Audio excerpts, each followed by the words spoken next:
Hello guys, यो चाहिँ हामी पाल्पा काउले डाँडा जानको लागि रेडी हुँदैछौँ। हामी सबैजना यो चाहिँ हामी बिस्तारै गइरहेका छौँ, तर बाटो धेरै टाढा भएर हामी आत्तिसकेछौँ। यहाँ पुग्दासम्म चाहिँ लगभग आधा बाटो चाहिँ पुगिसकेको थियौँ हामी चाहिँ। अनि यो चाहिँ हामीलाई थाहै भएन कुन ठाउँ हो भन्ने नै, अनि डिस्कस गर्दै बाटो गइरहेका छौँ। समय पनि धेरै लेट भइसकेको थियो, हामी जाँदै बिस्तारै जाँदैछौँ। अनि यहाँनिर पुग्दा चाहिँ नानीले चाहिँ स्कुटरै फालिदियो होइन, उसले चाहिँ हिलोमै लगाएर स्कुटर फालिदियो। अब धेरै थाकिसकेको थियो धेरै राइड गरेर, अनि बिचरा ऊ हिलोमै फालिदियो उसले चाहिँ स्कुटर। अर्को भाइले चाहिँ उठाउँदैछ। अनि थाक्न नि बढी थाकियो होइन।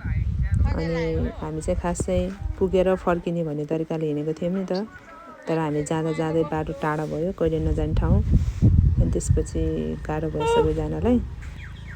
अनि चाहिँ हामी त्यहाँबाट निस्किसकेपछि वहाँ पुग्दासम्म चाहिँ हाम्रो यति राति भइसकेको थियो कि काउले डाँडा पुग्दा चाहिँ हामी खासमा चाहिँ जाने अनि 1 घन्टा जति यसो घुम्ने अनि फर्किने भन्ने तरिकाले गएको थियो। लास्टमा चाहिँ बाटो अप्ठ्यारो भएर हामी चाहिँ यति राति पुग्यौँ वहाँ चाहिँ।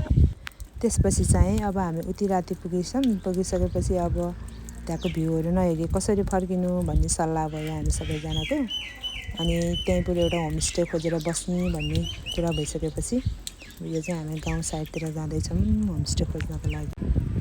अनि होमस्टे बसिसकेपछि यो चाहिँ हामी खाना खाँदै थियौँ, भोक पनि टन्नै लागेको थियो। यो चाहिँ दोस्रो दिनको बिहान भयो, हामी चाहिँ यही होमस्टेमा बसेका थियौँ।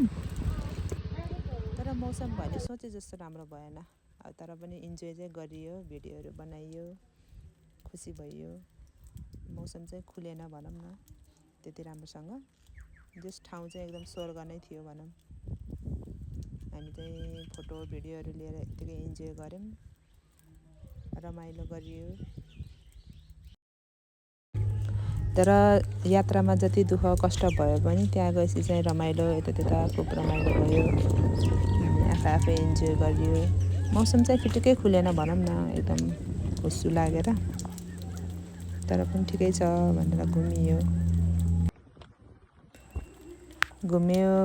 कति घुमियो। अब यहाँ टिकटक बनाउँदैछ उनीहरूले चाहिँ यस्तो तरिकाले। अब घुम्न गएपछि यतिको त भइहाल्यो नि होइन, यतिको नगरी